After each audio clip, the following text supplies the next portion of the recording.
Hi friends, it's Mrs. Saul. I'm here with another read aloud story for you today. So today we're going to be reading a book that is going to be the first book of several I'm going to be sharing with you that have the same character. So when an author writes several books with the same character or characters in it, that is called a series of books. So today we're going to be reading the first book in this series of Frances books. So we're going to be reading Bedtime for Frances. Now this was written by Russell Hoban and the pictures are by Garth Williams. Now Frances is this character you see right here. That's her. She is actually a badger, which is a type of animal. And she is the main character in a series of books. Okay, so there's all different titles and they all have Frances in them and her family. So this is the first one. This book was actually written in 1960. Wow, can we count how many years ago that was? Let's see if we can count by tens. Let's start from 1960, 1970, 1980, 1990, 2000, 2010, 2020. Friends, that's 60 years ago. So this book was written 60 years ago. Can you believe it? And it was one of my favorites when I was young. And I love sharing them with my class every year. So I'm so excited to read this one to you today. So while we're reading this, we're going to be paying attention to the character of Frances. And we're going to be paying attention to her character traits. Character traits are words that we would use to describe a character based on what the character is doing, saying, feeling in the story. Okay, so when we pay attention to the things a character does and the things they say or the things they think, that helps us figure out what kind of person they are. Now, I know a badger isn't actually a person, but when we talk about characters, it's because many times an author makes an animal, like in this case a badger, act like a person. Badgers don't really have a bedtime like this, where they have a bed and some stuffed animals. That's not real, that's fantasy. So authors often make animals act like humans, which are people, which is why I might say, what kind of character traits does this person have? How is she acting? What kind of person is Frances? So that's what we're going to be thinking about when we read this story today, okay? We're going to use clues to help us figure out words we would use to describe her. So let's get started on Bedtime for Frances. Now, I know at bedtime, when my son was young, that there were some things we used to do. We would read a story often before bed. I always gave him a goodnight kiss before bed. So there's some routines that people have before bedtime. And sometimes kids don't like to go to bed. I think they think maybe they're going to miss out on something. Or there's all different reasons why kids sometimes don't want to go to bed. So let's see what happens with Frances and her bedtime. Here we go. Bedtime for Frances by Russell Hoban, pictures by Garth Williams. There she is.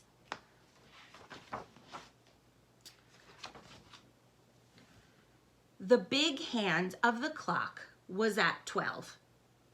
The little hand is at 7. It is 7 o'clock. It is bedtime for Frances. Mother said, "It is time for bed." Father said, "It is time for bed." Frances said, "I want a glass of milk." "All right," said Father. "All right," said Mother. "You may have a glass of milk." Frances drank the milk. All right, so far, friends, in our story, I don't know too much about Frances. I know her bedtime's at 7 o'clock, but that's not a character trait. That's just a detail in the story. I know her bedtime's at 7 o'clock. But I also know that Frances probably likes to ask for things like a glass of milk. Sometimes boys and girls, when they hear it's bedtime, try to distract their parents and ask for things or tell them they need to do something first before they can go to bed. I think that maybe that's what Frances is doing here. Let's find out. Carry me to my room, Father. All right, said Father. Piggyback, said Frances. So Father carried her piggyback to her room. Father kissed Frances good night. Mother kissed Frances good night. Frances said, "May I sleep with my teddy bear?" Father gave her the teddy bear. Frances said, "May I sleep with my doll too?" Mother gave her the doll. "Good night," said Father. "Good night," said Mother. "Did you kiss me?" said Frances. "Yes," said Mother. "Yes," said Father. All right, so far Frances has asked for a glass of milk. She asked for a piggyback ride to go to bed. When she got there, she asked for her teddy bear and her doll, and now she's asking for more kisses, right? They kissed her, and now she's saying, "Did you kiss me?" These are little details that tell me that maybe Frances is, again, trying to delay her bedtime. She's trying to get her parents to stay with her and not have to go to sleep. Those are things kids like to do. Do you do that? Think about it. Maybe you're having a text-to-self connection with this book. Maybe these are some things you do at bedtime. "Kiss me again," said Frances. Father kissed her again. Mother kissed her again. They closed the door. "May I have my door open?" said Frances. Father opened the door. "Good night," said Mother. "Good night," said Father. "Good night," said Frances. Frances could not sleep. She closed her eyes, but she still could not sleep. So she began to sing a little song about the alphabet. She made it up as she went along. Okay, so I think this is kind of funny because I know that, again, I'm having a text-to-self connection. My son sometimes, when it's bedtime and he goes and lays down, he'll say to me, and he's only been in the bed for like 30 seconds, he'll say, "I can't sleep. I can't fall asleep. I'm having trouble falling asleep." And I say, "But you just got in bed. You have to give it a chance," right? So this is what's happening to Frances. Right away, her parents just left her room and she closed her eyes and said, "I can't sleep." So she's decided to sing a song about the alphabet. This is one thing I love about Frances. In all of the Frances stories, she likes to sing little songs. I'm not the best singer, but I'm going to do my best. A is for apple pie, B is for bear, C is for crocodile combing his hair. Oh, isn't this such a sweet little song? And it rhymes. D is for dumplings. Frances kept singing through E, F, G, H, I, J, K, L, M, N, O, P, Q, and R. And she had no trouble until she got near the end of the alphabet. S is for sailboat, T is for tiger, U is for underwear down in the dryer. Frances stopped because dryer did not sound like tiger. She started to think about tigers. I love this part because, again, her song was rhyming and she was trying to make a rhyme as she sang and then realized that tiger and dryer don't rhyme and it bothered her. But now she's distracted and she has stopped to think about tigers. She thought about big tigers and little tigers, baby tigers and mother and father tigers, sister tigers and brother tigers, aunt tigers and uncle tigers. I wonder if there are any tigers around here, she said. Frances looked around her room. She thought maybe she could see a tiger in the corner. She was not afraid, but she wanted to be sure. Okay, there she is, trying to sleep, singing her song, but has gotten completely distracted by thinking about tigers. I'm going to make a prediction here. I think maybe she's going to actually get herself thinking too much about tigers, and she's going to make herself nervous. She's even getting up to check right now. She wanted to be sure there was no tiger. So she looked again. She was sure she could see a tiger. She went to tell mother and father. There is a tiger in my room, said Frances. Did he bite you? Said father. No, said Frances. Did he scratch you? Said mother. No, said Frances. Then he is a friendly tiger, said father. He will not hurt you. Go back to sleep. Do I have to? Said Frances. Yes, said father. Yes, said mother. All right, friends. Now, just in this first part of the story, I have learned a lot so far about Frances, and I could use some of the clues in this book to help me describe what kind of character she is. So I'm going to think for a minute about what happened. So it was bedtime. That's how the book started. And Frances was asking for lots of things. She wanted milk, she wanted kisses, she wanted a piggyback ride, she wanted stuffed animals and her doll. She wanted her door open, she wanted more kisses.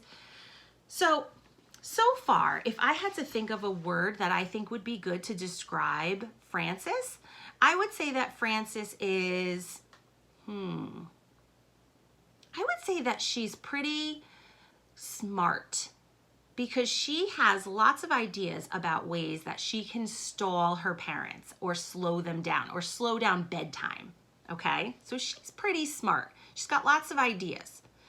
I would also say that she is smart because she's really good at making up a song and rhyming. And you have to have a pretty good understanding of words to make up a whole bunch of rhymes like that.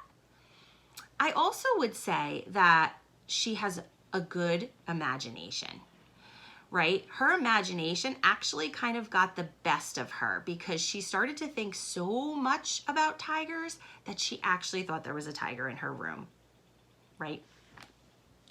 I also, another word I think I would use for Frances is a little bit, just a little bit right now, a little bit dramatic. All right, dramatic means drama. You're bringing a lot of drama to a situation. So she's going and telling her parents there's a tiger in her room. And we kind of know there's probably no tiger in her room, but she wants her parents to, you know, get their attention and worry and see what they do. And maybe she won't have to go to bed if they know there's a tiger in her room. So smart, dramatic, those would be good words. Imaginative. Let's see if we can find some other words to describe her. Father kissed her. Mother kissed her. Frances went back to bed and finished her song on the way. She closed her eyes again. She still could not sleep. Frances opened her eyes and looked around. She saw something big and dark. Oh, giants are big and dark, she thought. Maybe that is a giant. I think it is a giant. I think that giant wants to get me. She went into the living room. Oh boy. Here we have another example of her using her imagination here and being dramatic. So she's kind of making a big deal out of something that, let's look closely. Does that look like a giant? I don't think so. It looks kind of funny, but if you look closely, I can kind of see a chair there, and it looks like a piece of clothing or a blanket or something is on it. But she thinks maybe it's a giant. So it says she went into the living room. I guess she's gonna go talk to her parents again. I wonder if they're gonna be happy with her. Mother and father were watching television and having tea and cake. Frances said, "There is a giant in my room. May I watch television?" "No," said Mother. "No," said Father. Frances said, "The giant wants to get me. May I have some cake?" Father gave Frances a piece of cake. Ooh, that part surprised me. I don't think my mom would have given me a piece of cake when I was little if I kept getting up in the middle of the night. How about you? Probably not. Frances is lucky here. Father said, "How do you know he wants to get you?" Frances said, "Isn't that what giants do?" Father said, "Not always. Why don't you ask him what he wants?" Frances went back to her room again. She went right over to the giant. She said, "What do you want, giant?" Friends, you know what? I'm also going to say here, I have another idea for a character trait for Frances. I also think she's brave, because most kids, if their imagination was really going and they thought they saw a tiger or a giant in their room, most children would be upset. Now, she's kind of brave here because she's thinking, okay, I'm going to go talk to this giant. Or maybe it could be because she knows there's really no tiger and there's really no giant. She took a good look at him.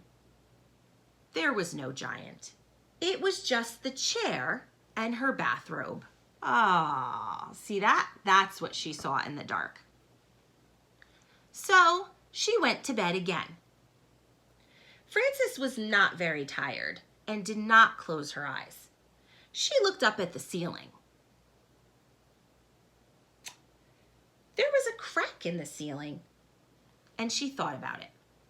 All right, now I'm going to stop here for a second because I want you to make a prediction. Now, we have a good idea of what kind of character Frances is, and especially when it comes to going to bed. She has made up many excuses. She has asked many times to stay up. She's gotten out of bed for a whole bunch of reasons. So now Frances has discovered a crack in her ceiling. And it says she thought about it. So I want you to use what you know about Frances so far in this story. Okay? Think about the things that she's already done. What do you think she's going to do with this crack in her ceiling? What do you think might happen? Think for a minute. Talk to someone next to you if there's someone next to you. If not, you can just think in your head, and I'm going to think too.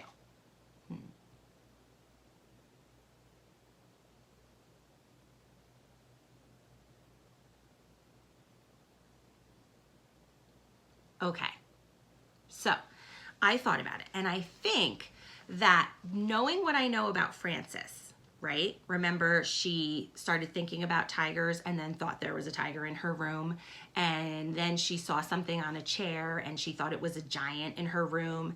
So I'm thinking, using those clues, using what happened in the story and what I know about Frances, she has a very good imagination, she's smart, she's a little dramatic. I think that she's gonna make a big deal out of this crack. I think that she's going to imagine that maybe something's going to come out of the crack, or maybe that the ceiling is going to fall on her. Did you guess that too, or did you predict that? Let's see if we're right. Maybe something will come out of that crack, she thought. Maybe bugs or spiders. Maybe something with a lot of skinny legs in the dark. Oh, look at her. She's staring at the crack in the ceiling. Boys and girls, I was right. Were you right? Oh, she's letting her imagination get the best of her again. She went to get Father. He was brushing his teeth. Frances said, "Something scary is going to come out of the crack in the ceiling. I forgot to brush my teeth." Father said, "You brush your teeth and I will have a look." Friends, I just want to say, I know that we're focusing on Frances here and what kind of character she is, but I just need to take a moment to say that I think Frances's parents might be the most patient parents I have ever met. Because if Gavin, my son, was doing this and out of bed all of these times, I would probably be getting angry at this point. But her parents are so calm and they are so patient and they're not getting upset with her. Frances brushed her teeth. Father came back and said, "Nothing could come out of such a little crack.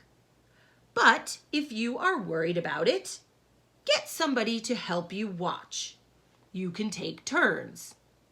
Oh, well, that's a good idea. So Father checked it out again because he's a very, very patient dad and he's not getting upset with Frances. He looked at it. He said, "It's too small. Nothing can come out of there."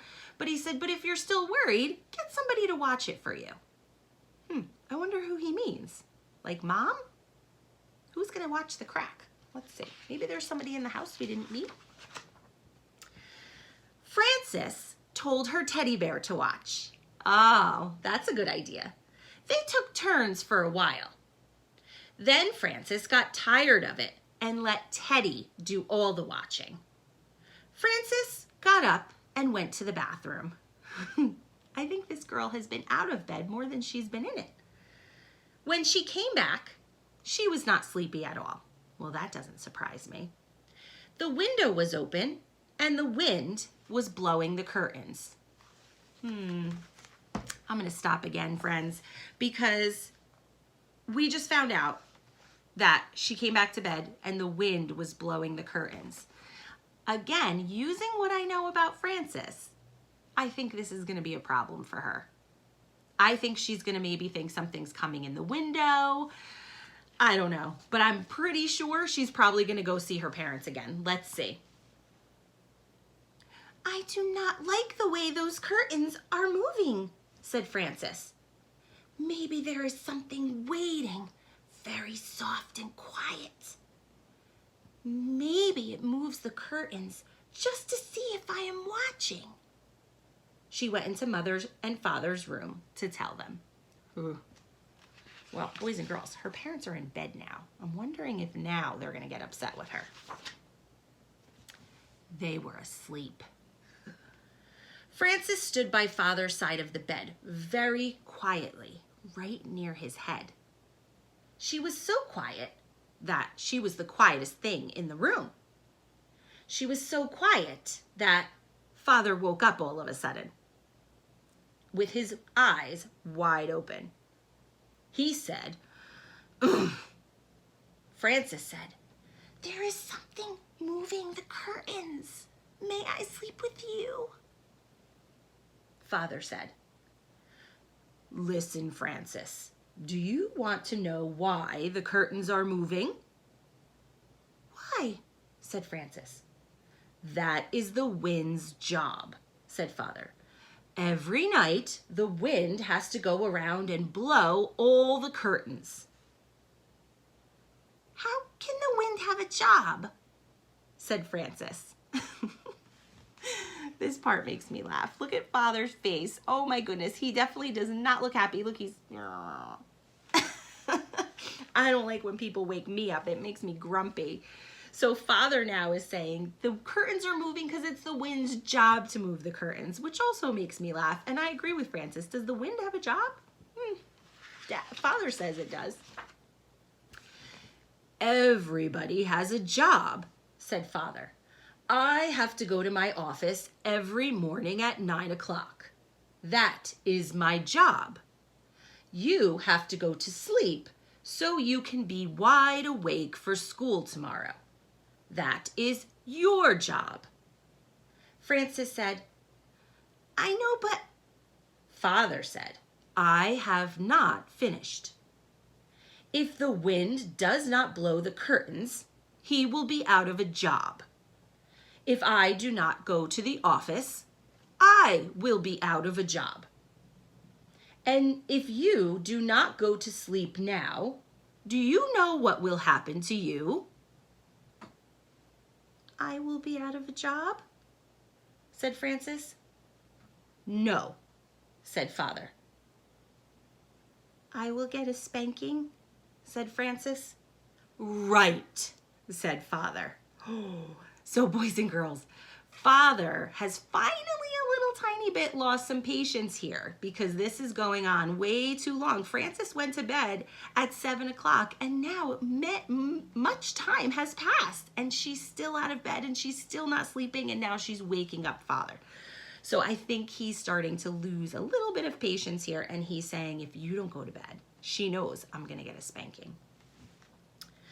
Good night, said Francis, and she went back to her room. Oh, I think that was a smart choice. Francis closed the window and got into bed. Suddenly, there was a noise at the window. She heard bump and thump. I know something will get me this time, she thought. Oh boy, I sure hope Francis doesn't go bother her parents again. She jumped out of bed and went to tell Mother and Father. I'm a little worried for her. She might get a spanking. When she got to their door, she thought about it some more and decided not to tell them. Oh, thank goodness. I think she's thinking I might get in big trouble if I wake them up again. She went back to her room. Francis heard the noise at the window again. She pulled the covers over her head. I wonder what it is, she thought. Look at her. She's got her covers over her head in the bed. If it is something very bad, Father will have to come and chase it away. She pulled off the covers and stood on her bed so she could look out the window. Can you see anything out the window? Looks like a butterfly. Or we learned about something else that looks like a butterfly but comes out at night and is not a butterfly. A moth. That's what it looks like, right? She saw a moth bumping against the window. Oh, maybe that's what that sound was. Bump and thump. His wings smacked the glass. Whack and smack. Whack and smack made Francis think of a spanking. And all of a sudden, she was tired. She lay down and closed her eyes so she could think better. She thought, there were so many giants and tigers and scary and exciting things before that I am pretty tired now. That is just a moth, and he is only doing his job the same as the wind. His job is bumping and thumping. My job is to sleep. So she went to sleep and did not get out of bed again until Mother called her for breakfast. There she is. Friends, that's the end of our story. So I hope you really enjoyed it. I hope that you got a chance to think about what character traits are and how we can figure out a character's traits. Remember, we just have to use clues about what the character is doing, what they're saying, and what they're thinking. So we decided that Frances is clever or smart. She has a big imagination. She's imaginative. She's a bit dramatic. She makes a big deal out of something that's not so much of a big deal.